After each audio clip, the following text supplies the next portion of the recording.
Hello students, good morning. कक्षा 10 के समस्त छात्र छात्राओं का एक बार फिर स्वागत। प्रिय विद्यार्थियों, आज कल हमने जहां चैप्टर किया था समाप्त कृपाराम खेड़िया के सोरठे, आज उससे अगला चैप्टर अर्थात जयशंकर प्रसाद। जयशंकर प्रसाद एक छायावाद के बहुत श्रेष्ठ कवि रहे हैं, तो उनके बारे में, उनके जीवन चरित्र के बारे में थोड़ा सा मैं एक बार आपको बता दूं कि इनका जन्म 1889 में हुआ था। ये बहुमुखी प्रतिभा के धनी कवि रहे हैं। इनके पिता का नाम था बाबू देवी प्रसाद। ये विद्या प्रेमी व्यक्ति थे, विद्या वैष्णव व्यक्ति थे। काशी में सुंगनी साहू नाम से ये प्रसिद्ध थे। प्रारंभिक शिक्षा जो है वो उनके घर पे हुई। उसके बाद क्वींस कॉलेज में इन्होंने प्रवेश लिया। इन्होंने हिंदी, अंग्रेजी, उर्दू व संस्कृत सभी भाषाओं का ज्ञान लिया।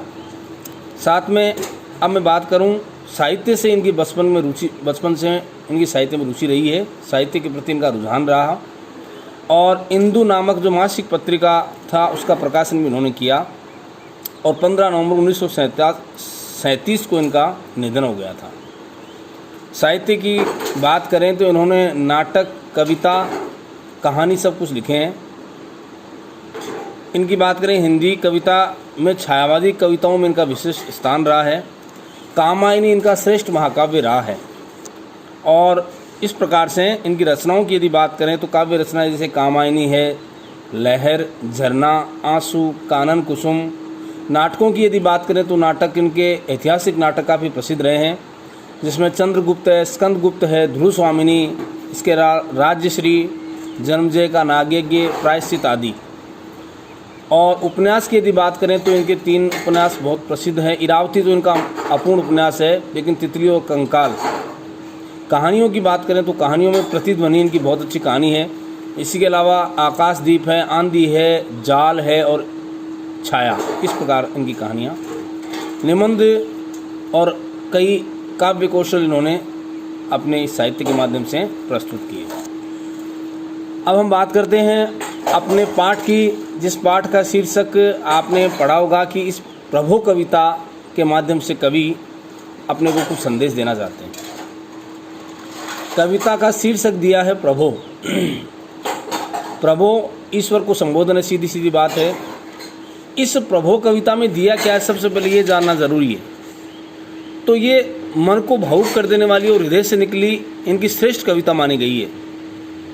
यानी प्रकृति के हास विलास को प्रतिबिंब के रूप में हमारे सामने इंगित किया है। प्रकृति का जो प्रत्येक अंग है उसकी चेष्टा में कवि को परमात्मा का स्वरूप नजर आता है। प्रकृति का कार्यकलाप, प्रत्येक उसका संचालन, उस समस्त के पीछे ईश्वरीय शक्ति है, ईश्वर का योगदान है। किरणों का जैसे प्रकाश है, सागर की उतान लहरें हैं, चंद्रमा की चांदनी है और चांदनी में चंद्रमा का मुस्कुराना, ये सब ईश्वर के ही प्रतिबिंब है। नदियों का कलकल करना, उनकी मंद ध्वनि, आकाश में दमकते हुए तारे, विशाल मंदिर, ये जो संसार रूपी मंदिर है उस पर रात्रि के समय आकाश में टिमटिमाने वाले तारे, ये सब प्रकृति के अनुपम उपहार हैं। तो कवि कहता है कि प्रकृति रूपी कमलिनी खिलती है तो उसमें खिलाने वाला कौन है? ये अंशुमाली कहा सूर्य को। ये सूर्य इस प्रकृति को सौंदर्य प्रदान करता है। तो इस प्रकार से ईश्वर स्वयं प्रेम बन करके हम सब के बीच में व्याप्त है। ईश्वर का स्वरूप विराट है। तो प्रकृति के प्रत्येक कण कण में ईश्वर का स्थान है। इस बात को हमें इस कविता के माध्यम से बताने का प्रयास किया है।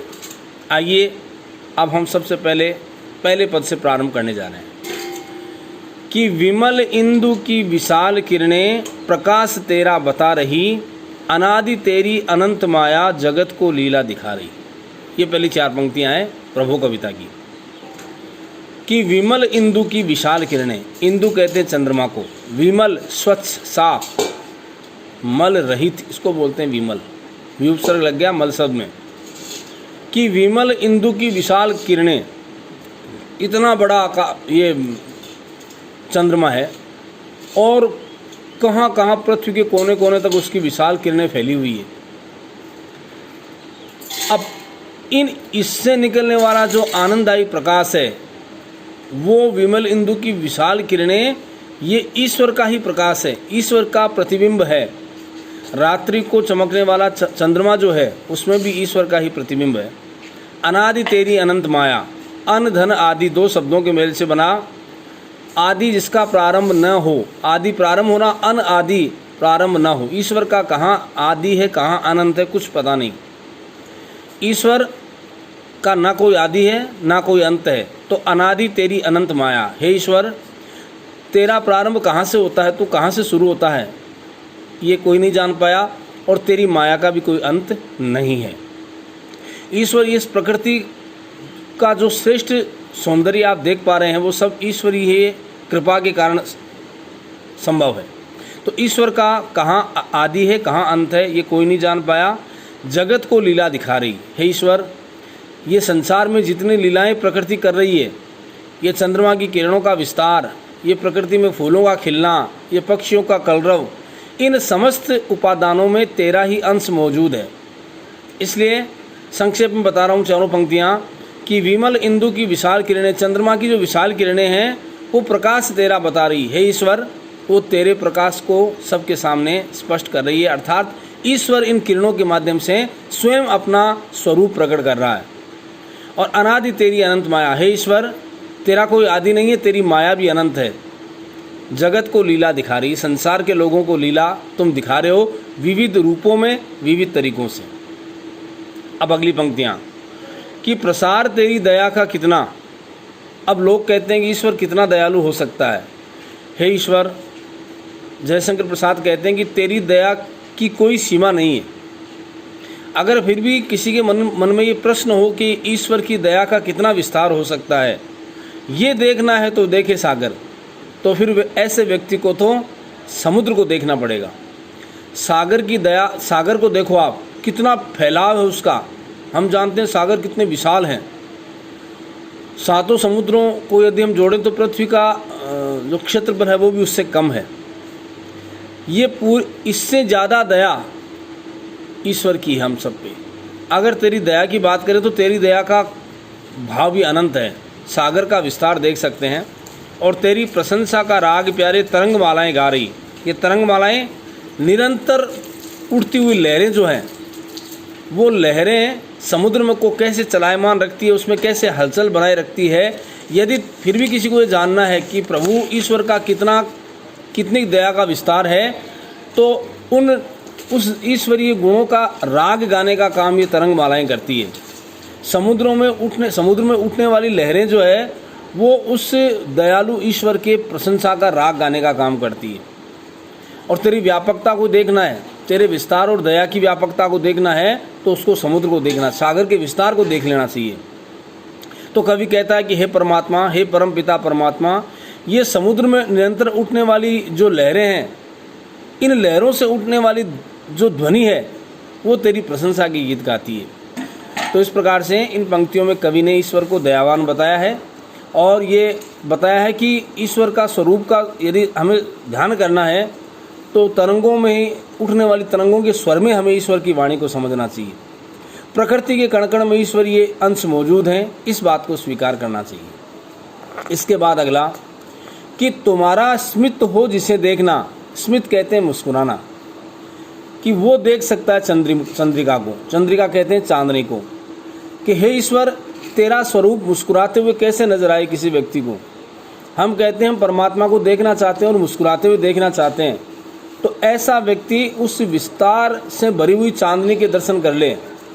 चांदनी का जो आनंददायी दृश्य है वो स्मित होकर मुस्कुराना उसका चांदनी से युक्त, तो वो मुस्कुराहट वो किसी को देखना है तो चांदनी के विस्तार को देखें तो उसे चांदनी की सफ़ेदी शुभ्रता जो है उस पर ध्यान करना चाहिए। और तुम्हारे हंसने की धुन में नदियाँ निनाद करती ही जा रही। निनाद कहते हैं ध्वनि, आवाज़। तुम खिलखिला के हंसते हो ईश्वर, इसका हमें कैसे आभास हो, तो वो नदियों के कलकल में या उनके चलने पर जो होने वाली ध्वनि है, उस ध्वनि से इस बात का अंदाज़ा लगाया जा सकता है कि इन ध्वनियों में निकलने वाले जो स्वर हैं वो ईश्वर की स्वयं की हंसी है। तेरा मुस्कुराना देखना हो तो वो चांदनी के विस्तार को देखें, हंसती हुई शुभ्र सफ़ेद चांदनी को देखें तो ऐसा लगता है कि चांदने के रूप में स्वयं ईश्वर मुस्कुरा रहा है। और यदि हे ईश्वर तेरी हंसी को देखना है तो फिर वो व्यक्ति नदियों की धुन में उठने वाली जो कलकल की आवाज़ें हैं उसको स्वीकार करे, उसको देखे, उसको आत्मसात करे।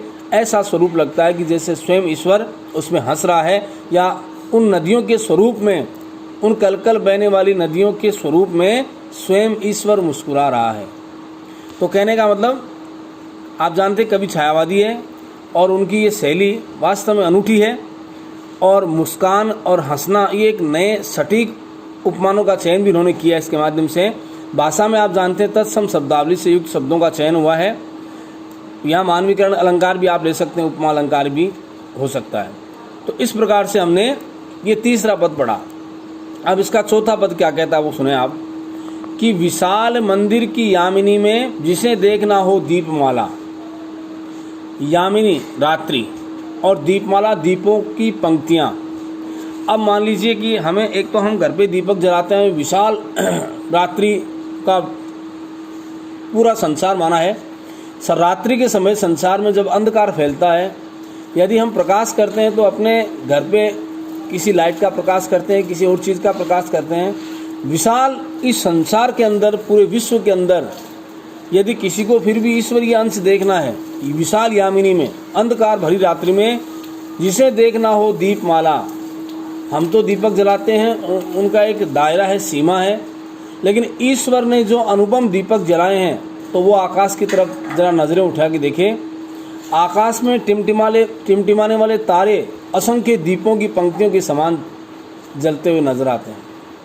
तो कह रहे हैं कि विशाल मंदिर की यामिनी, पूरे संसार की इस को अब देखो रात्रि के समय, और सुंदर जगमगाते हुए दीपकों की श्रृंखला को देखना है, तो वह व्यक्ति उस आकाश की तरफ देखे जिसमें हजारों लाखों करोड़ों अरबों तारे टिमटिमाते हैं।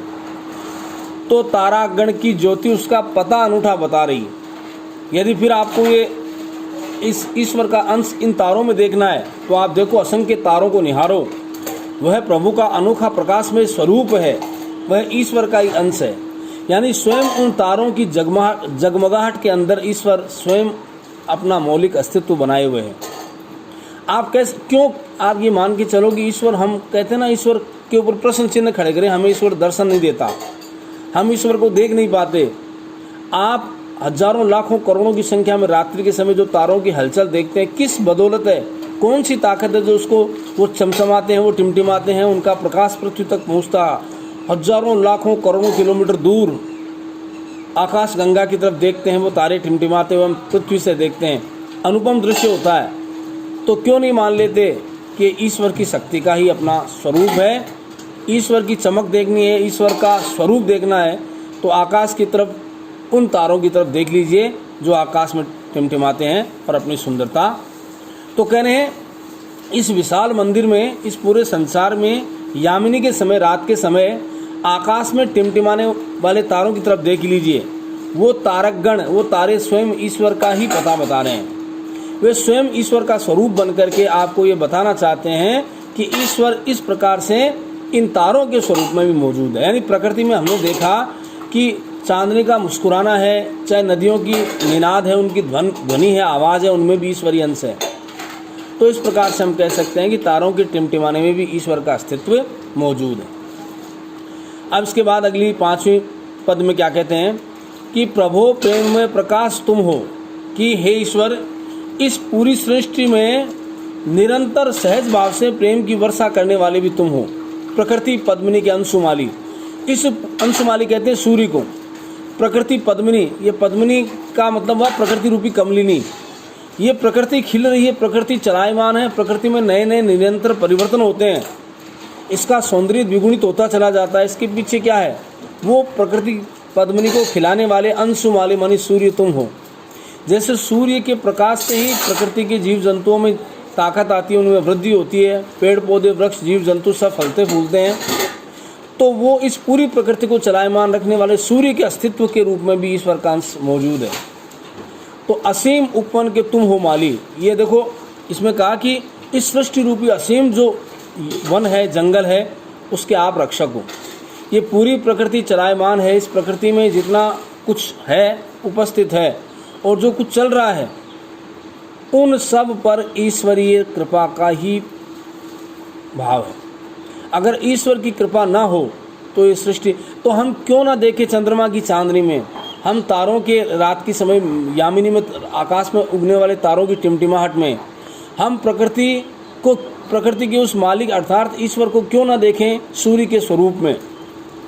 ये सब कुछ आखिर अंश किसके हैं? उस ईश्वर के अंश हैं।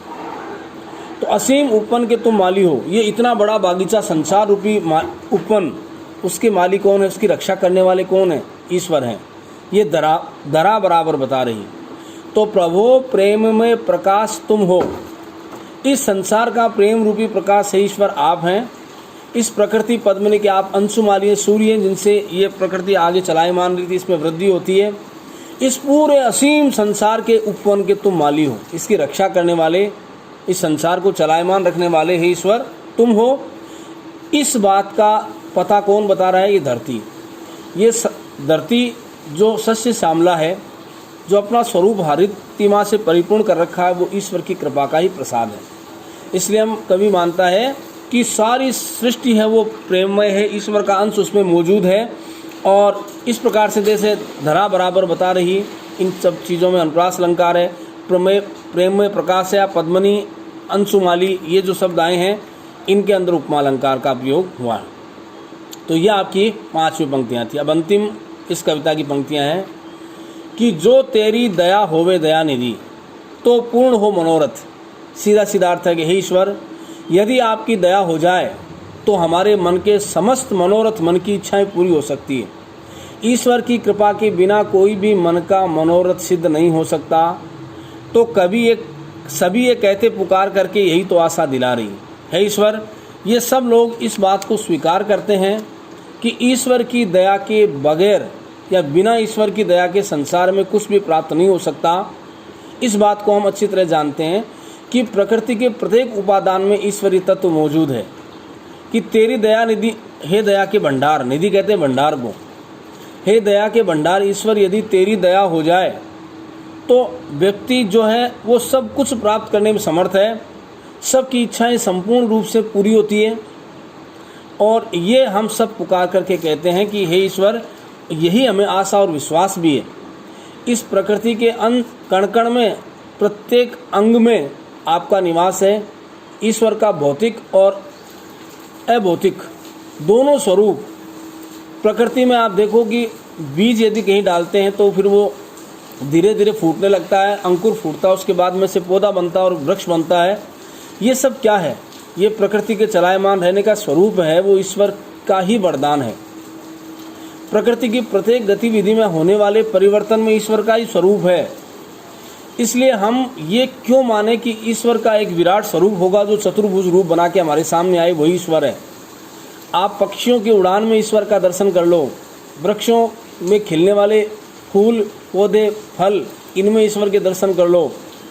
आप चंद्रमा की चांदनी में, सूर्य के आपके सागर के विस्तार में, सूर्य से परिवर्तित होने वाली प्रकृति में, सूर्य का प्रकाश पाकर के पुष्प पल्लवित होने वाली प्रकृति में ईश्वर का वरदान है। तो हे ईश्वर, हम आपकी दया को आत्मसात करते हैं। प्रत्येक कण कण में आपका वास है। और हे प्रभु, इस दया और कृपा को सदैव हम सब के ऊपर बनाए रखो। तो कवि ने संक्षेप में आपको बता दूं कि पूरी कविता में ईश्वर की दया का एक अनुग्रह का भाव स्पष्ट किया है। और हमें स्वीकार करना चाहिए कि ईश्वर का अनुग्रह और दया हम सब पर बनी रहती है। वो एक साक्षात रूप में ना होकर के परोक्ष रूप से ईश्वर हम सब के साथ है। वो प्रकृति के विभिन्न उपादानों के साथ हम सब के साथ रहता है। इस बात को हमें स्वीकार करना चाहिए और ईश्वर की कृपा का प्रसाद हमें मानते रहना चाहिए, उसका अनुग्रह मानना चाहिए, उसकी कृपा हमें माननी चाहिए। तो इस प्रकार से ये जयशंकर प्रसाद कविता मैंने आपको, ये इतनी कविता थी, मैंने आपको समझाने का प्रयास किया। प्रिय विद्यार्थियों, जितना कुछ बताया है आपको कवि परिचय भी करना है और इस कविता का अर्थ भी करना है। अर्थ करने के बाद एक दिन में सब ग्रह कार्य संभव नहीं है, तो दूसरे तीसरे दिन आप इनके प्रश्न उत्तर भी हल करेंगे। एक बार पुनः धन्यवाद। Thank you.